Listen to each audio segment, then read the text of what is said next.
So today we are going to see about the derivation of torque equation of three-phase induction motor.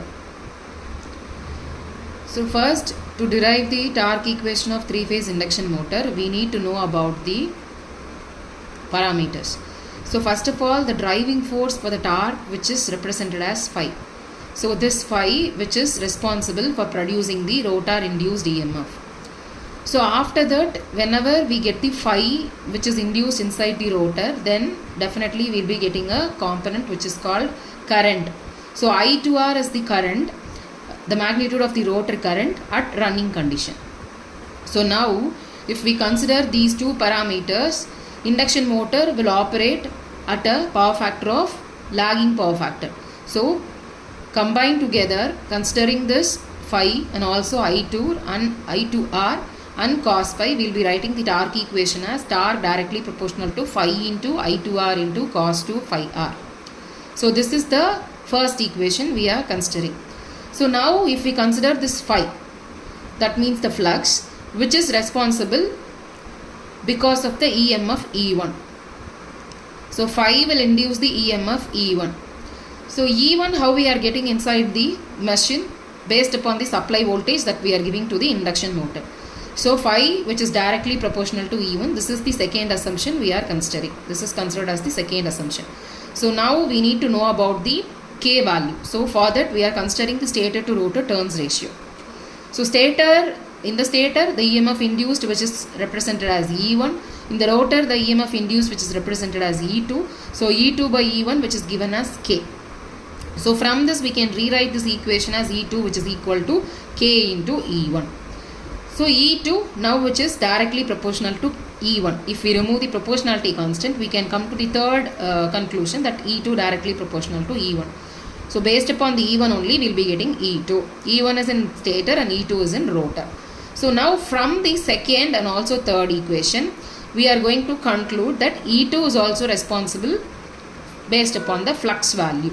So whatever the flux which is induced in the stator, which is responsible for E1, based on that E1, I will be getting this E2. So E2 is directly proportional to phi. This is the fourth conclusion we are coming to it.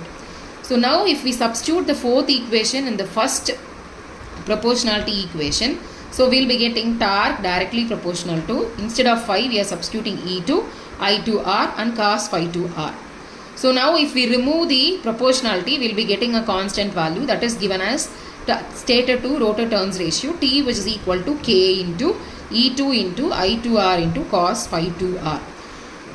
As per the stator and rotor components of the three-phase induction motor, we know that the torque equation can be derived based upon two conditions. One is running condition and another one is starting condition. So this 2R represents running condition, the current, the rotor current in the running condition.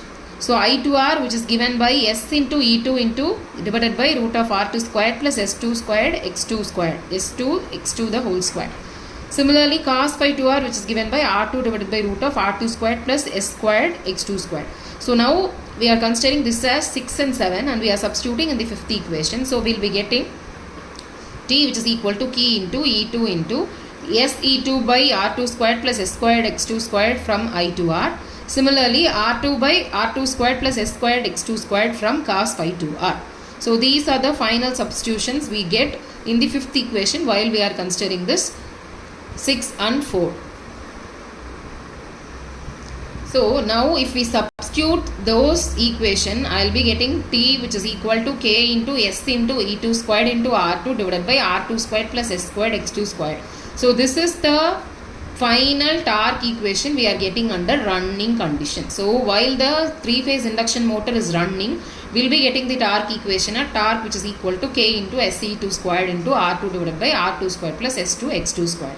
So from this equation, we can derive the condition for starting torque. So starting torque, how we can derive this? Substituting S value, which is equal to 1, we will be getting the starting torque value. Because when we will be substituting S is equal to 1, whenever the motor which is having stator and rotor running at same speed, that means my S value, which is equal to 1. So the synchronous speed which is given by ns, that is synchronous speed.